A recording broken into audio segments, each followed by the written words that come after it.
Good afternoon. I'm Leon Davis, and it is Saturday, January the 12th, 2019, year 2019, 2 p.m. And you're listening to Altitude Adjustment. I want to thank you for joining me this afternoon. It is official. The current government shutdown is the longest so far in history, and does not seem to show any type of ending anytime soon. So that's a dubious record.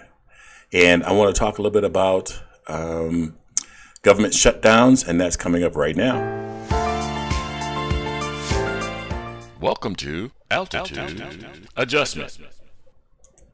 So again, thank you very much for joining me this afternoon.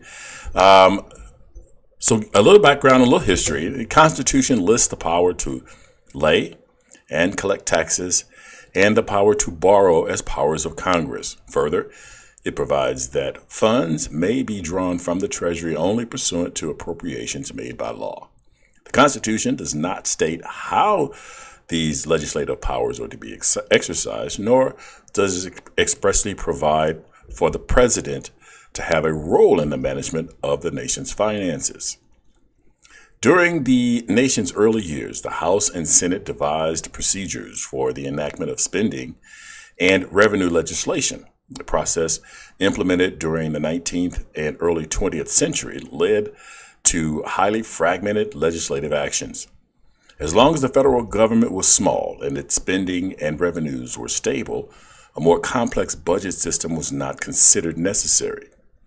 With the growing federal spending and the recurrence of deficits, Congress sought a more coordinated means of making financial decisions. The key legislation was the Budget and Accounting Act of 1921, which established the executive budget process. The 1921 Act did not directly alter the procedures by which Congress makes revenue and spending decisions. Its main impact was in the executive branch. The president was required to submit his budget recommendations to Congress each year, and the Bureau of the Budget, which was renamed the Office of Management and Budget, or OMB, in 1970, was created to assist him in carrying out his budgetary responsibilities. Congress, it was expected, would be able to coordinate its revenue and spending decisions if it received comprehensive budget recommendations from the president. The 1921 Act also established the General Accounting Office, or GAO, headed by the Comptroller General, and made it the principal auditing arm of the federal government. Now, the GAO recently was renamed the Government Accountability Office. Pardon me. Another milestone legislation was the Congressional Budget and Impoundment Control Act of 1974, which was to coordinate the various revenue and spending decisions that are made in separate revenue appropriations and other budgetary measures, and established the Congressional Budget Office, CBO, that provides data analysis of the federal budget to Congress and the president. Pardon me. Sinus time. So I can share with you, I'm going to take a break from my topic at this point just to share with you. So if you're watching the video podcast, this is what's going on outside, right outside the studios. I'll leave that up there for a second, but we've got quite a bit of snow. Actually, I love snow. I love the weather in the Midwest. A lot of people don't like the cold, but I like the changes in temperature. And I think someone said to me 10 inches of snow, which would be ideal. I don't do a lot of driving, so that is fine with me. So getting back to talking about the budget, or talking about the government shutdowns. Government shutdowns. So a couple of the things about the government shutdown that I thought about was that it may be a cost effective issue, and I'll share a little bit more about that in a minute. But So early in the, or I can say early, as you know, our current budgeting situation, how we do budgets, is not perfect, and we're constantly working on that to do better. And pardon me, my sinuses just went insane just a minute ago. So the budget process has, gone through some changes over the years in an attempt to find the best way to create a budget. And as our government has grown and grown quickly, how we provide a budget has been a particular challenge. Now, given an opportunity, someone will take an opportunity to take something as innocuous as a budget and turn it into a weapon. But then Newt Gingrich happened. He was the new speaker in 1995. The Republicans had a brand new majority in the House, and Newt Gingrich decided the budget was the place to go to war with President Bill Clinton. Okay, what happened then? In November of that year, and again in December and January, the Congress sent bills to the president daring him to veto them. He did, and that meant no new appropriations were made or available to the government, and that meant all non-emergency functions of the government started shutting down. And how long did they stay shut down? First time was several days, and people thought everyone had learned their lesson, but they came back for a full 3 weeks the second time around. So as you can see, the government finances started to become a weapon against one another, or one political party against another. And rather than just focusing on doing what it's supposed to do and using some other tool to achieve political gains, every tool becomes an opportunity to use as a wedge against other parties. And I'm gonna just a second. I need to clear my throat, and I don't want to do it in the middle of the microphone. Give me just a second here.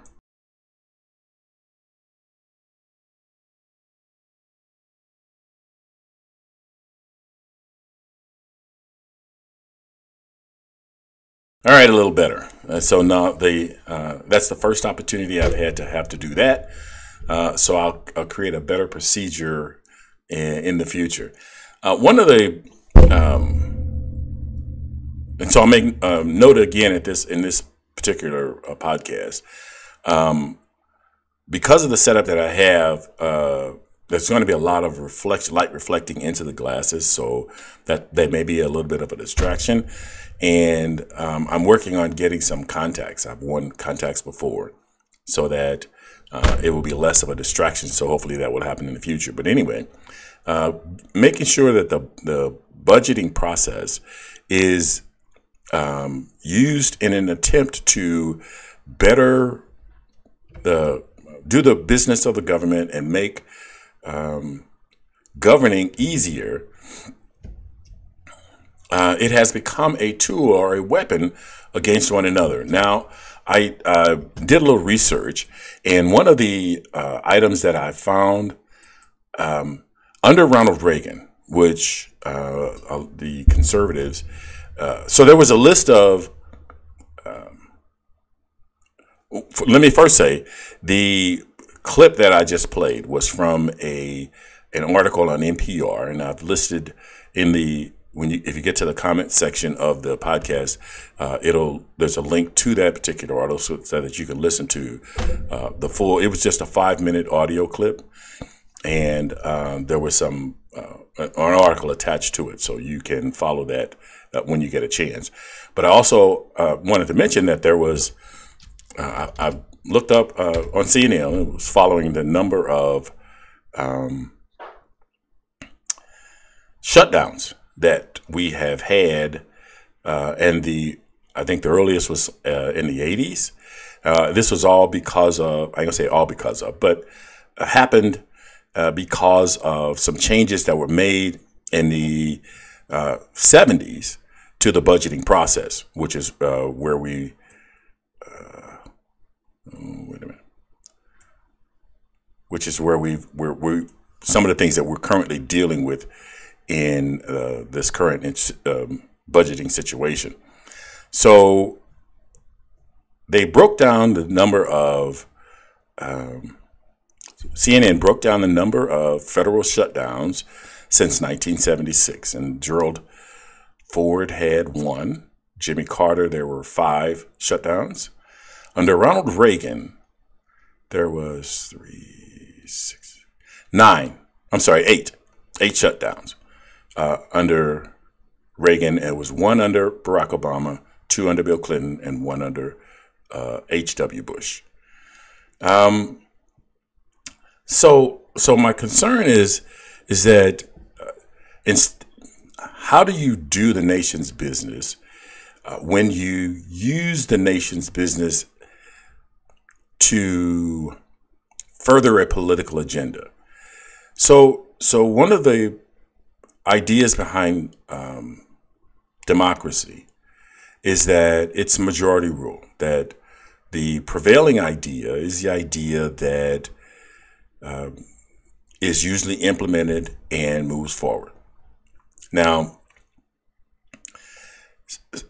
sometimes the minority or people in a minority position don't like the idea that they have to submit to majority rule. Now, as I mentioned, the core idea behind democracy is that it's majority rule. If you don't accept that majority rule, then you don't accept democracy. It's plain and simple. And using government shutdowns or filibusters to negotiate with is actually anti-democratic. And I understand that we can define democracy as we choose to. It doesn't have to be a pure democracy. And we can define democracy as we'd like as a group. But even then, it's as a group. If an individual or a small group of individuals decides that they don't want to play by democratic rules that have been set forward, and they make those changes without a prevailing support of the group, then it's no longer democracy. And so this government shutdown, or the where we're at in this government shutdown, does not seem to fit in a democracy. It does not seem. The government should not be a tool against the people, but a tool for the people. And if your viewpoint does not fit the viewpoint of the majority, then why should that particular viewpoint get preferential treatment over the group of the majority?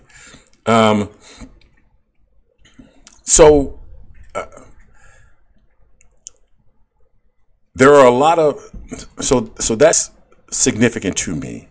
And it seems more and more that that the tools of government are used in a way inconsistent with the purpose of government. My guess is our founders envisioned a system where men and women of good faith, executed the responsibilities of their position in a good faith way to achieve the benefit of society as a whole. and not to benefit a small part of society, but that everyone be able to participate and at least have a voice in how things should be executed and goals achieved. And so the idea is that, are we electing people who are working in good faith to achieve the goals for all people in society and not just some of the people in society? In talking about our legislators, recently, Alexandria Cortez Ocasio, I think I got her last name wrong. Anyway, I'll look that up in a second. Well, take a second. Alexandria Ocasio-Cortez. I want to make sure I got that right. I apologize. Alexandria Ocasio-Cortez made the suggestion that representatives should withhold their pay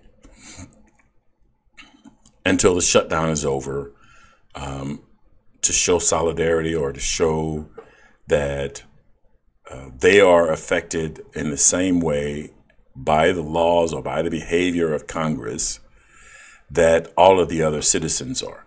Now, that is an admirable thing.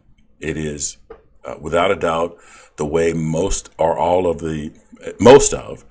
the things that are enacted in Congress should be as affected by that. They should not, and I think that's in the Constitution, if I remember correctly, that they should not get preferential treatment.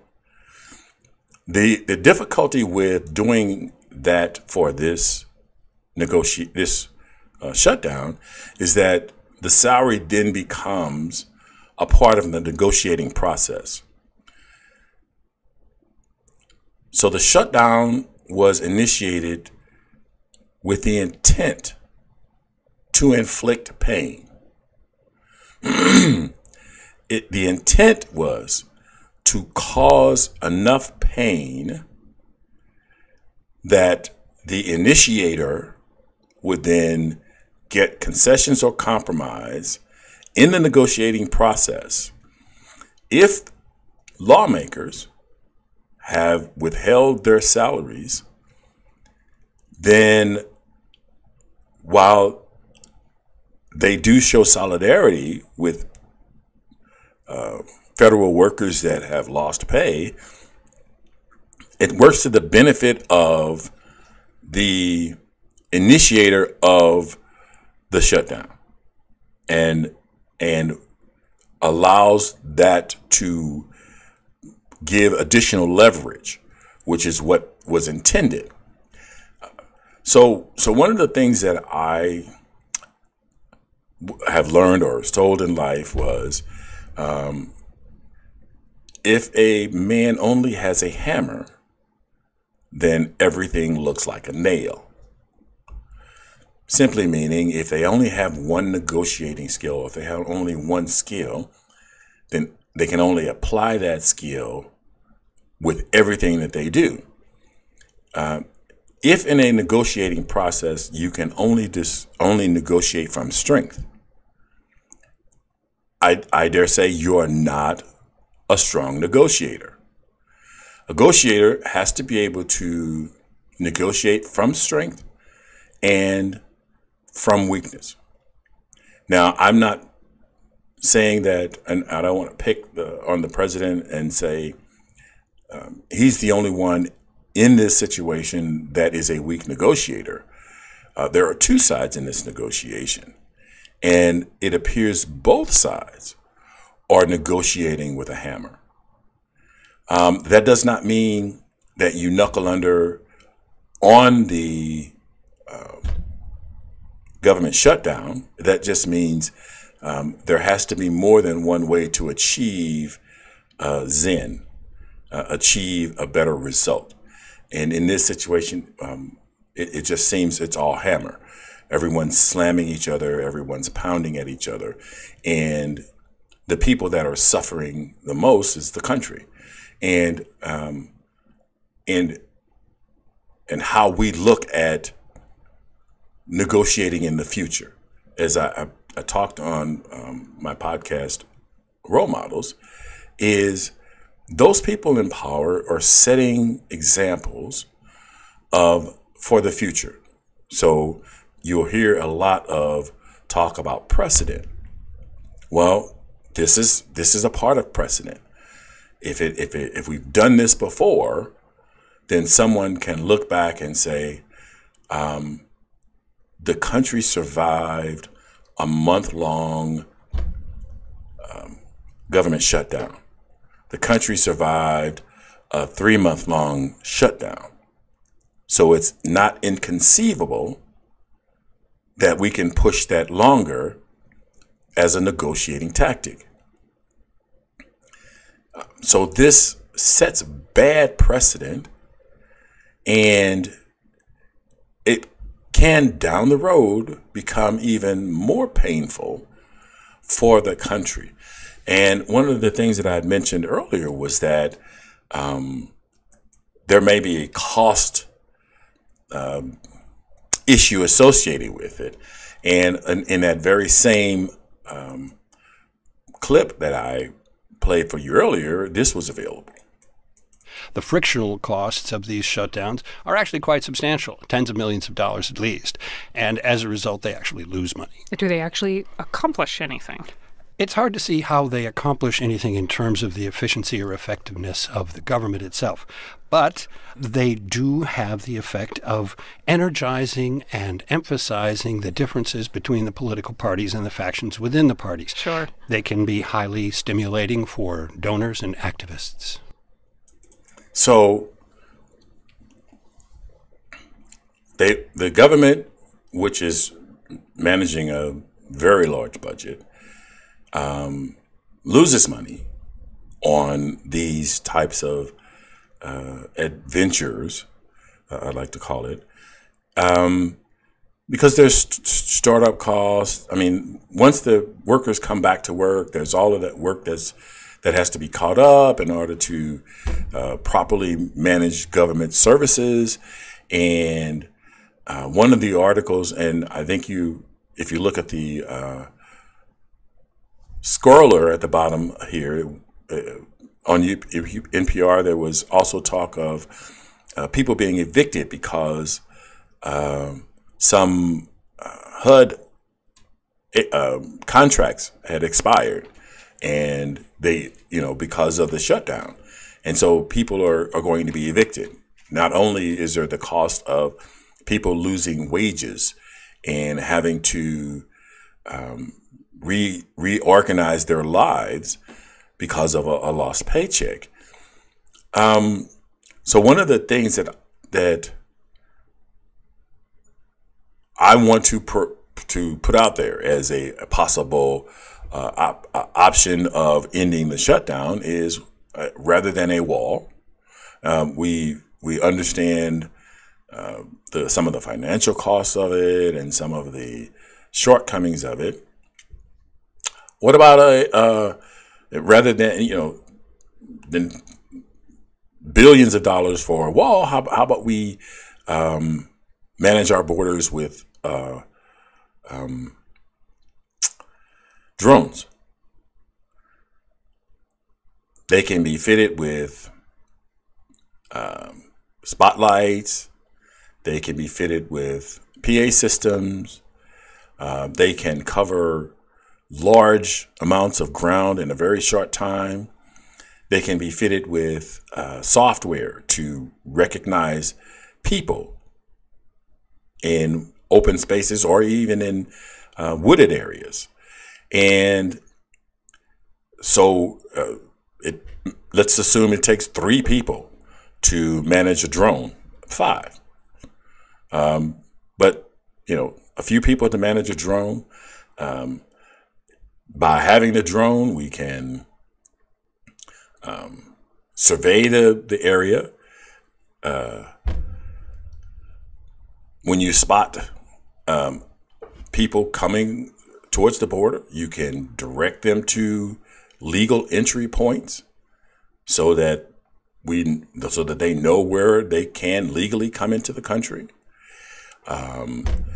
We can monitor some safety aspects of it so that we can make sure that or at least record if they're being treated properly across this journey as they travel, and we can identify bad players. So there are a lot of ways to achieve this, and I haven't heard that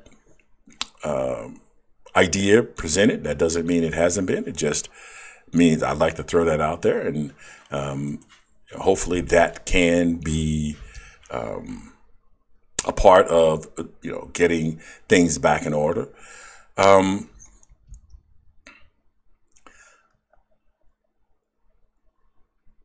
So so I'm looking at the shutdown, and I want to. So I had to ask myself,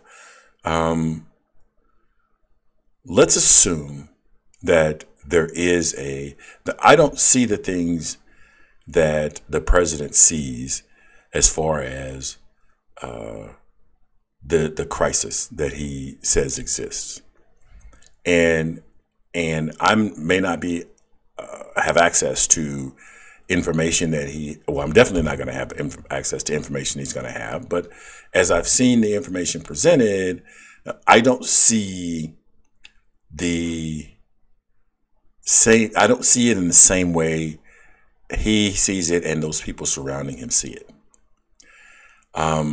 So the goal then is, how do we find a way to, even though we see different things, still be able to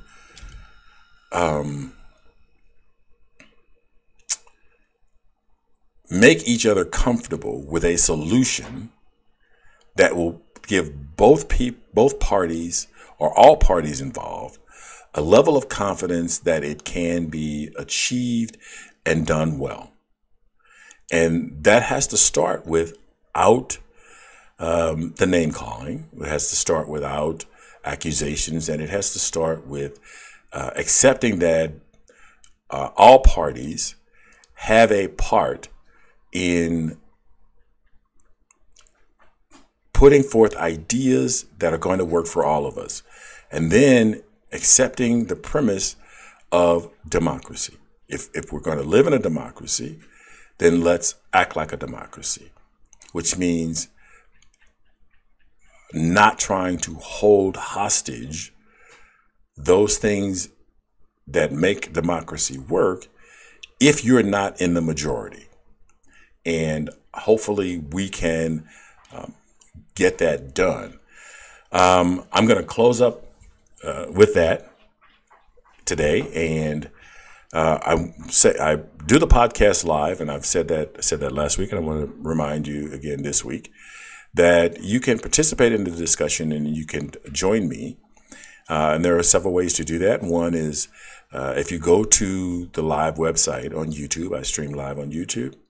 And you can go to the site on YouTube, and there is a chat box there, and you can input your comments.